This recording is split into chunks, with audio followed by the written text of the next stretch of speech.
We're here at the Fantasy Flight World Championships, the end of the first round melee. I'm joined by Darryl and Kyle. So Darryl and Kyle, give us a rundown of the first round and kind of your thoughts on how things are going so far. Start with you, Darryl. It is just as nerve-wracking as I'd ever imagined it would be. You were at a table with Greg, right? I was at a table with Greg. It's always and, fun. You know, everyone knows we're meta mates and things like that. But really, for our meta, the buddy stuff has about this much give. Okay, you might do something for me, might not attack you here, but Greg got last at that table and I got first. So there, I'm not gonna sacrifice my game in any way or take a dive for him or anything like that. And that's kind of the whole feel of the tournament. It's very cutthroat. It's very, merciless. And so there were a lot of different decks out there. We're seeing more control now that Castellan of the Rock is legal, or non-restricted, I should say, in Melee. Yeah. We're seeing a lot more with Queen's Guard and stuff like that. So Greg had something working similar to that. And then there was another deck similar to mine, kind of a Martel Rush deck. And then the other guy was doing some Targaryen stuff. So, it used to be in Melee that it was kind of a faux pas to kill people's characters over and over again. This guy resetting over and over again, killing everybody's guys, and it is just a more in-depth game. You're thinking about more than just turning guys sideways. You're thinking about getting the right title so guys support you, this, that, and the other. So it's very intense. Awesome. Kyle, how about you? What was your round like? I mean, I would definitely agree with Darryl. I think you're seeing a lot more depth come into the game, a lot more strategy. You're not just seeing full-on tilt rush decks. I think people almost expect to have that player at your table that jumps out to 8-9 power, and okay, how am I going to answer to that? How am I going to gang up on that? And I think it's shown time and time again that such a straightforward strategist can't cut it in Melee anymore. You look at some of the people that had repeated success, Brett Zeiler, Greg, as you mentioned. I mean, there's a reason these people are consistently just seeing success, and it's because there's more aspects of the game that have to be taken into account for it. Now, I think Darryl brought up a good point. You see a lot the effects of this new dual restricted list coming into play, and you are seeing some control elements come into it, which I think really helps go into deck building too, because so often, and especially in the past, I'm guilty of this, is you kind of throw together a Melee deck and you go, it's Melee, and you kind of play. Yeah. Absolutely. You can get away with more. You can. At least you used to be able to. And you can use those tiles, you can shore up your weaknesses, and you kind of expect things to kind of go your way a little bit more. And I think you're seeing far less of that, especially with control now being in the game. People can really mess with what you're doing in your gameplay. It's no longer a four-way sprint to the finish.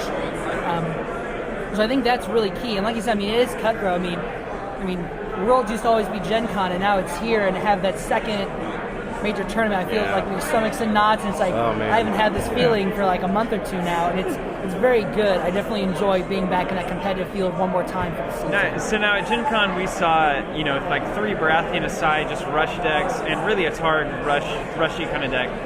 And now here at Worlds, we're seeing a ton of control. And you guys think that that's really just because they're restricted list, or is it because people have a different philosophy now on what a Melee deck should be doing? I feel that is 75% the new restricted list. I think it just opened up way more options.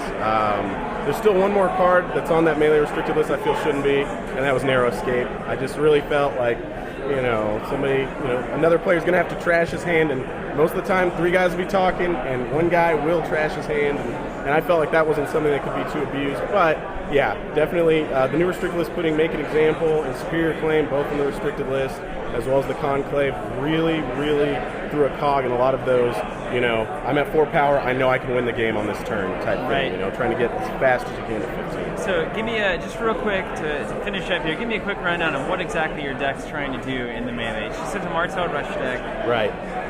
Well, it's no secret. I'm running the Conclave as my restricted, so I'm putting Apprentice Collars on my uniques. I'm also running Quentin, just 1 copy. I think he's good. I don't have an agenda, but him standing and standing my guys and drawing cards is always great. And so I'm still trying to nail in there and get there quickly, as well as a couple of the nice Martel mix-up things in there, Orphans, Taste for Blood, Alaria, so it's no secret. It's very similar to what I played at Gen Con, and I feel confident with it.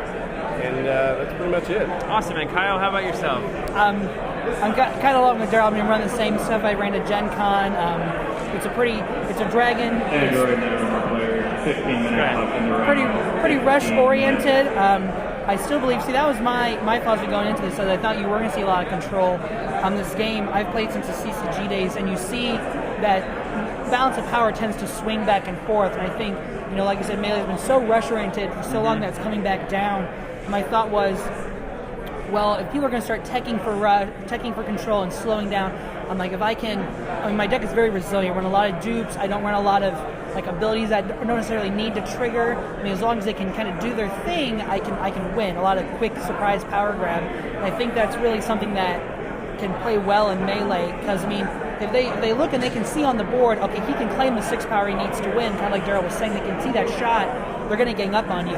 It's when, okay, we can do this and this, and he'll get to 13, we can stop him, and you drop that, make an example over the top or something to push you over.